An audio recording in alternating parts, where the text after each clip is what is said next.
Welcome to Let's Change Money Habits, where we dive into the real life experiences of various guests, exploring their relationship with money. We explore from the way they see money, use money, save money, and think about money to how they had to change their money habits to adapt to this changing world that we're going through right now. There is a great power in talking about money, and through these discussions, we want to learn how we can start creating good money habits that'll help us become more financially stable and prosperous. This Change Money Habits is proudly brought to you by Nedbank. Shout out to Nedbank. I am your co-host, Metane, founder and CEO of Slick on Life, and I am joined by our personal finance expert, Mapalo. Hi, Sia. Thank you so much. It's good to be here today. I am Mapalo Makhu. I'm a personal finance columnist and the author of You're Not Broke, You're Pre-Rich. Yes, indeed. And in today's episode, we are chatting to the multi-talented Fezile Dhlamini, a startup entrepreneur and brand communications maverick. He's already sold me a scooter. Side note, he's already told me what I need to do. He is an entrepreneur without a doubt. He's the founder and MD of Green Scooter, Nokwe Digital. Please take a moment to introduce yourself to our listeners, elaborating on who you are, what you do, and how you manage to keep it all up. Hi, Sia and Mapalo. Thanks for having me. My name is Fezile Dhlamini. I'm a young black entrepreneur from South Africa. I own two amazing companies, Green Scooter, the automotive and internet company, building amazing electric vehicles, and also Nokwe Digital, which is a digital media agency, but we mostly focus on product development or software. Where I come from is Soweto, born, bred, exported to the burbs. I matured in various parts of the country, and now I'm just brewing everywhere. And how I managed to keep up with everything that I'm doing. To be honest, there is no exact formula.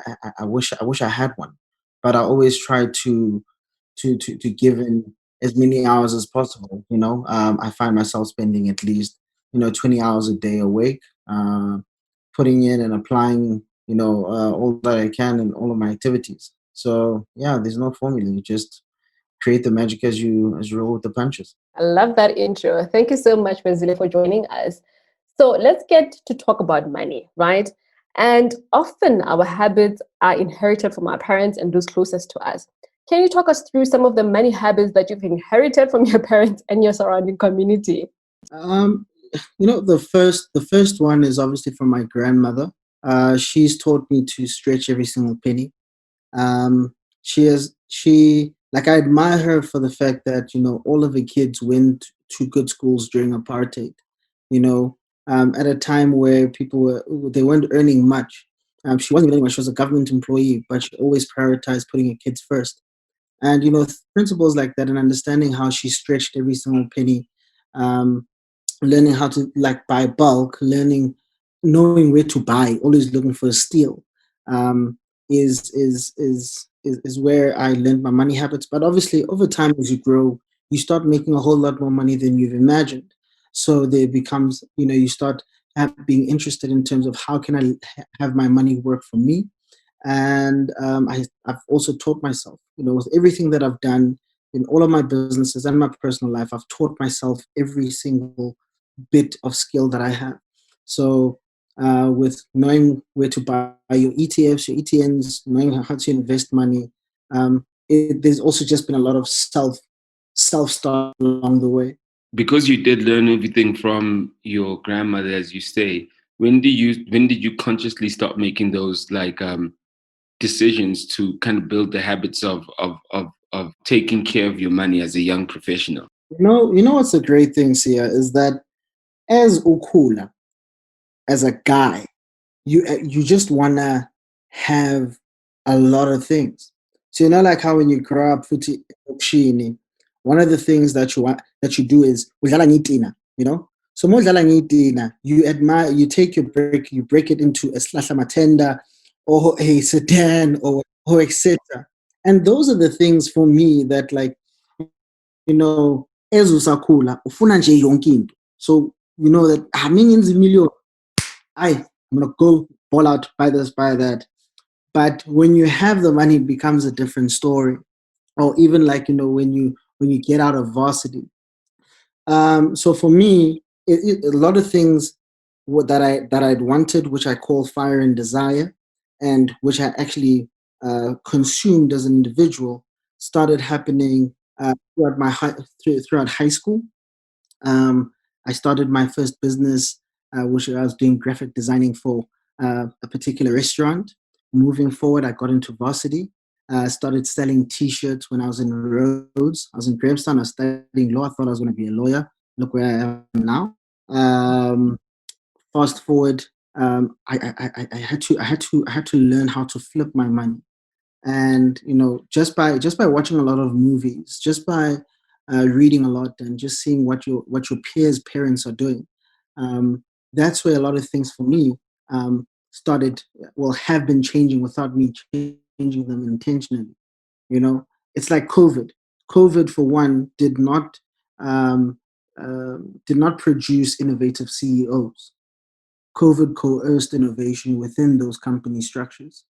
So that's how things for me have just been applied all throughout. So basically, you see that your whole life has been COVID. That's another way of looking at it, Sia. Goodness. Actually, I think you're right there. Always preparing for the worst as an individual is something that's very important. Like, I think at some point, I'll use an example, Shell, the company, the petroleum company. It was somewhere in the early 90s, I think after the Cold War. They had somehow had a strategy to prepare for the worst if they were to have an oil spill or somehow were to be affected by an oil crisis. And at that point, I just don't remember the details of the story. Because they prepared for the worst, not knowing what the worst would be, they got themselves through it while everyone else was suffering. So, I think some lessons also come from my mother. My mother she has a financial accounting background. The way Umzali would say, "Gunokudla ekhaya."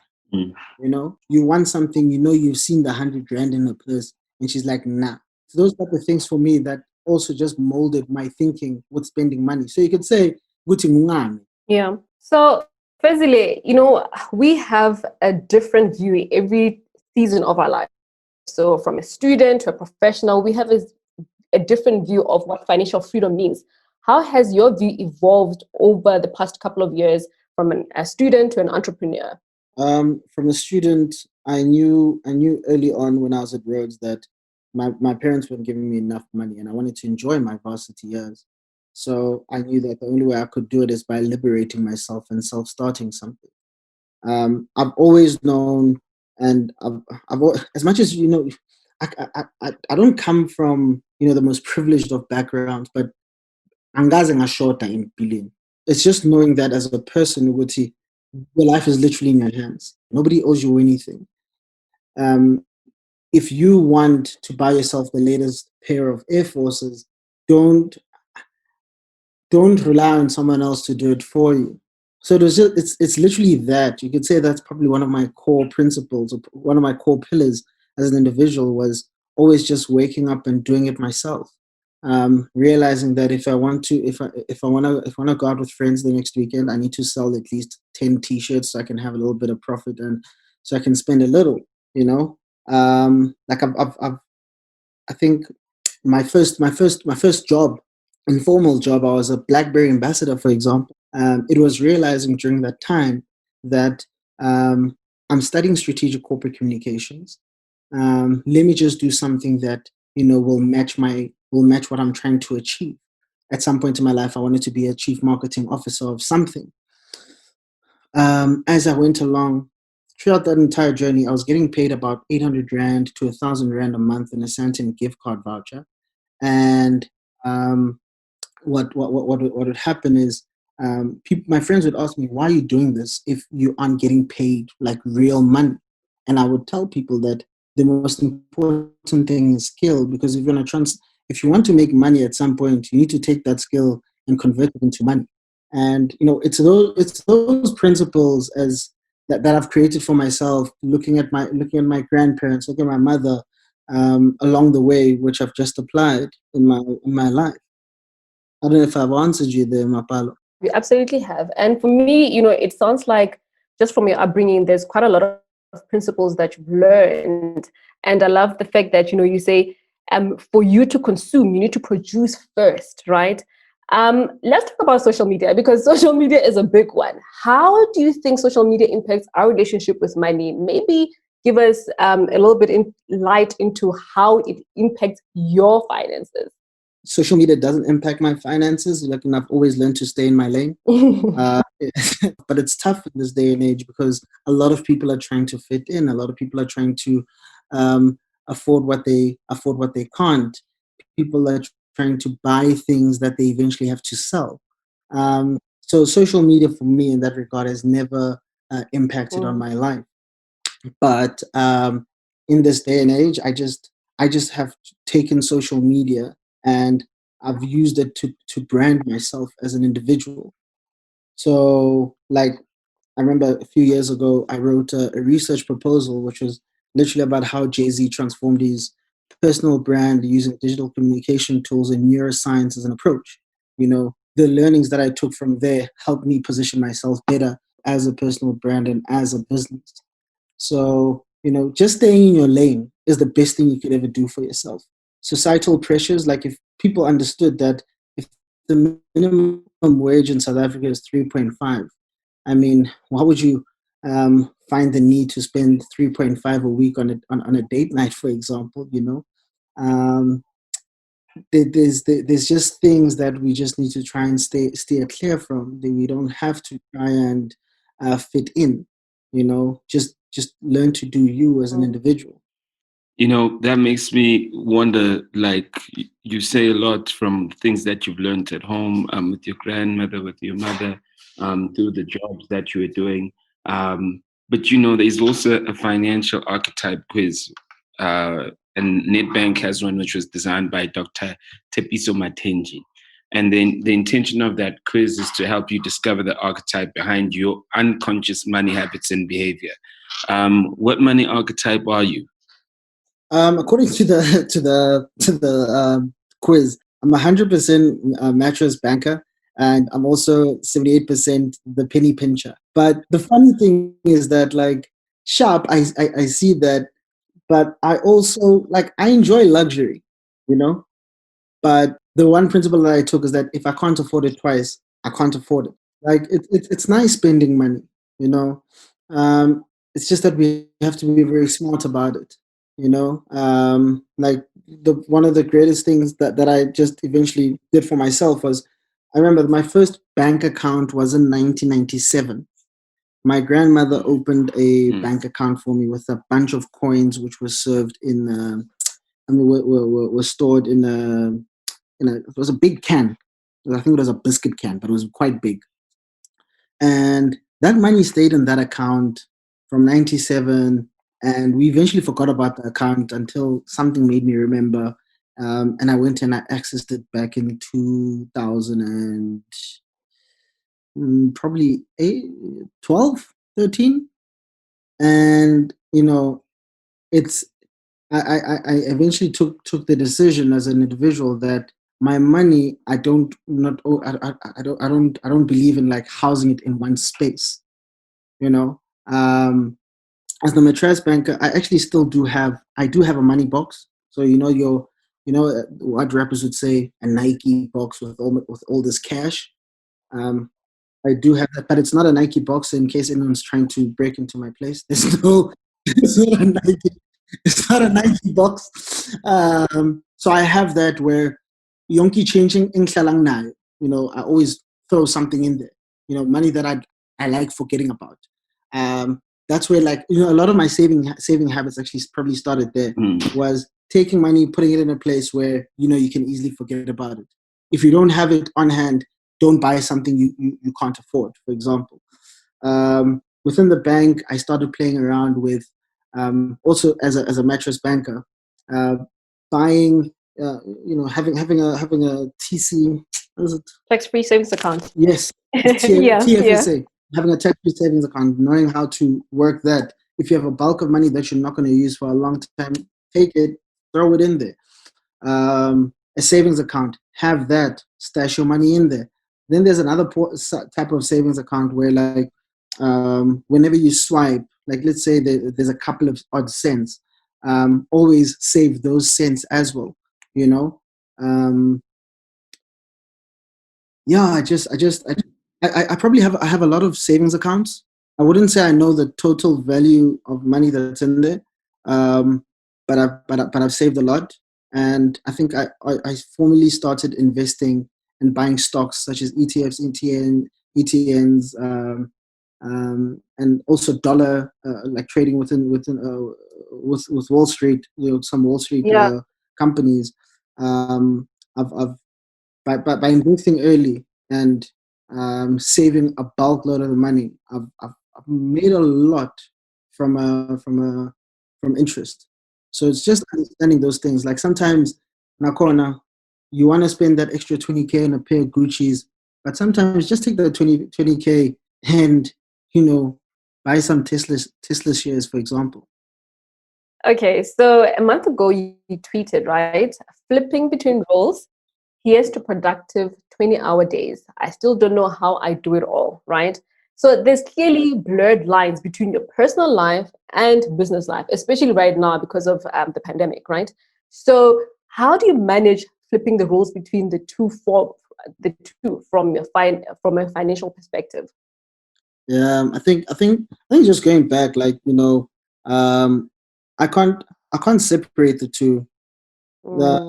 Maybe someone else can see the blurred lines for me, but I just don't know how I do it, to be honest.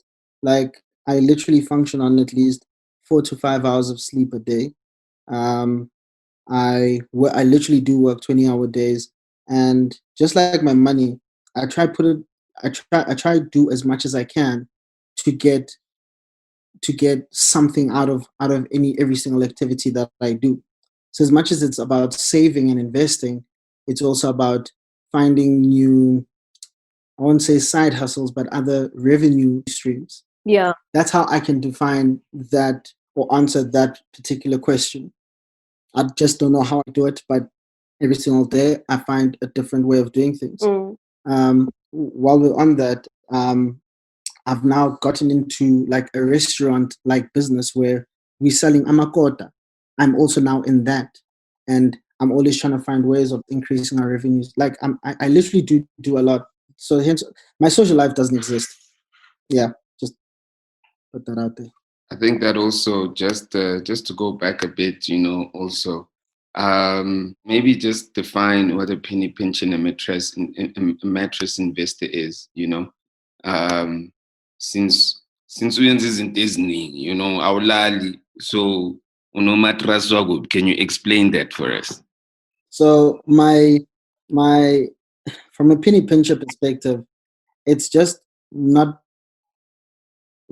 don't buy what you don't need. Don't buy what you eventually have to sell to make money from. It's literally just learning to stay in your lane. There's this thing which it's nice to steal certain moments. But the thing is with money, you can't do it all the time. So you need to like pinch, not steal those moments, not pinch those moments. Well, yeah, I think the direct translation just didn't come out so right. Then you have as a mattress investor, like look. Either when you put your money in the bank, cool, can get charged by interest, you can make a little interest. Understanding how a bank also functions overall is very, very important, because a lot of people just have a huge misconception about it. But that's also a question, like a discussion for another day.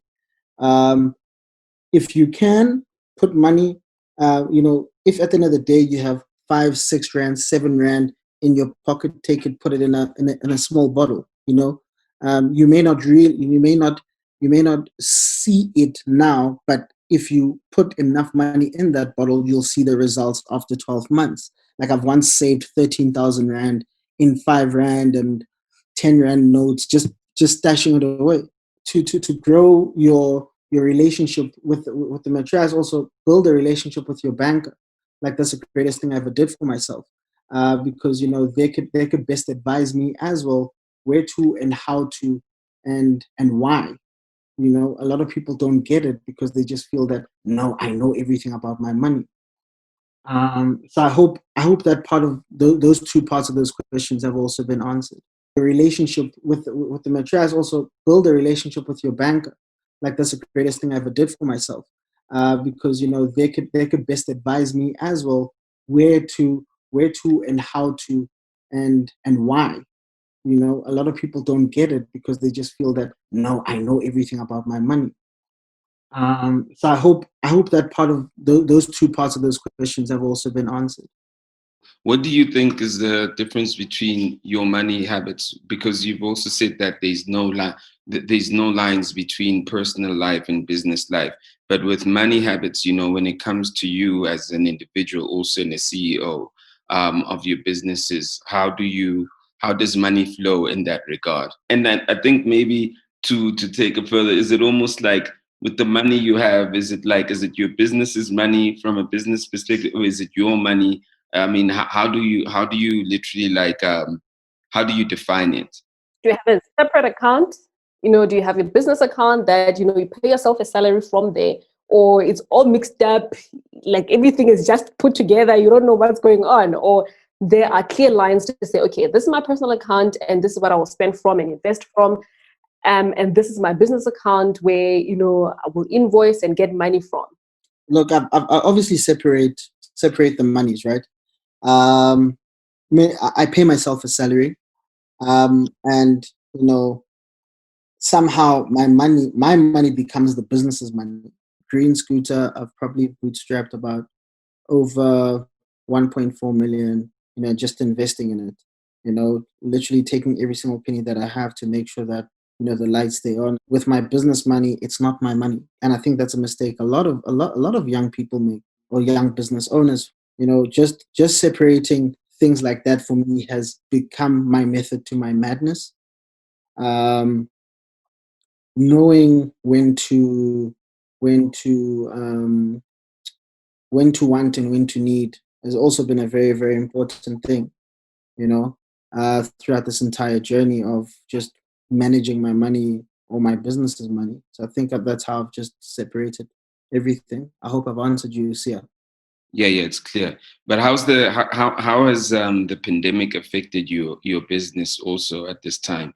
Has there been any has it slowed down? What has happened? Some people it's been positive, particularly if you're selling masks. The PPE guys are definitely a diamond walk right now. Straight. Someone's walking out of a Mercedes-Benz dealership with a G63. But for some of us, it's been a beautiful disaster. You know, um, I could say, because, like, when you're still in your startup phase, like, you're rolling with the punches. I could say, like, the pandemic has affected my one business, which is Nokwe Digital, because most of the stuff that we did was uh, traditional marketing activities. So there already we've had no business whatsoever, and that's like my failed multi-million rand business. But with Green Scooter, I've always, like, when the president made an announcement on the 26th of March that we're closing, no, I think it was on the 24th of March, that we're shutting down, going to level 5. I'd already designed our flyers and prepared that next week I'm launching our e-services business, which was Scooter Treats, and we literally have been trading, doing grocery deliveries and food deliveries. So for me, I honestly feel that I've found it quite exciting that I still look for solutions in every single problem, and I always like looking for problems to solve. Yeah. So I've just managed to stay afloat. Like, not having an income coming in on one business for almost 12 months, and relying on your savings, but also now stretching your savings. I never thought that I'd go past March. You live by faith and not sight. But Fezile, for me, it speaks to it's just looking back at this couple of months of lockdown, that you do need an emergency fund. I know we haven't spoken about it, but for you to have survived all these months, it speaks to the fact that an emergency fund is so important. But let's go back. Yeah. What is an old money habit that you've changed, personally right now as a result of the consequences of the lockdown? I can't just wake up and go and buy whatever I want. So impulse buying. You literally have to ask yourself again and again. Actually, I don't ask myself anymore because I know I don't have to. Do I like, let me just go buy McDonald's quickly, or let me just go to Santa and buy a pair of sneakers quickly. If you don't need it, don't buy it. And the impulsive buying is now gone. Consumer habits also generally have changed. I'm a marketer, so no one can literally try and convince me otherwise that I need to buy something. So, impulsive buying is now no longer a thing. I don't travel as frequently as I did before. Like throughout lockdown, I was still traveling. I don't to be honest. For me, I never experienced lockdown because every single day I was on the road doing something. If I was not delivering food with my electric vehicles, I was also trying to find manufacturers of ethanol or aloe and different products. So I was trying to put together some other things. So obviously the COVIDpreneurship came out a little bit. I got over it after 2 months because I realized that it's just as rigged as everything else. I stopped traveling. I cut down things like my Wi-Fi. I remember at some point where I stay, they told me that I'm the only person in the area with a 20 megabyte line. No, 40 megabyte line. And I was like, oh, okay. Now when I realized, and I cut it down to a 20 megabyte line, and I saved myself an extra 100, 150. I used to like going to Sorbet Man. I don't go to Sorbet Man anymore because that was a lot of money that I was spending. I used to cut my hair once a week. I don't cut my hair once a week anymore. Maybe like twice a month or even once a month. I don't mind looking scruffy. Like I complained when I switched on my video earlier. If I plan my days ahead so that if I do need to use my personal car, I will use it. Other than that, I prefer using my electric vehicle because it's literally costing me R5.56 for 90 kilometers. So you can imagine the save, versus an internal combustion engine. I cancel a lot of online like app subscriptions. Even with I'm just literally on Netflix. I'd like to be back on Apple TV and Amazon Prime, but just stick to one thing. Stick to Netflix. My food consumption. Literally, when our parents told us there's food at home or there's rice at home, we go back to those principles. The COVID has humbled many of us. And as much as we don't want to accept where we've had to go back to, you now have to. And there's nothing. You don't have to be ashamed. But because, we brought up social media element, that is what's eating a lot of people. What is a new money habit you've introduced and plan to keep on maintaining after things go to normal? Strategic bulk buying, especially when it comes to food. Food is expensive. Knowing where to buy it, knowing how to buy it is very important. You can say it was there when I looked at my grandmother, but for me, it was like, when I started working, I got money, not many responsibilities. Let me ball out, but I don't do that. With things like energy, I'm very conscious. Like, something like a heater, for example. A heater charges so much electricity, and you have to pay for this electricity. So for me, something as small as that, I ask myself sometimes, do I need it on, or can I just go grab a blanket? I go grab a blanket. Yeah, really going the west.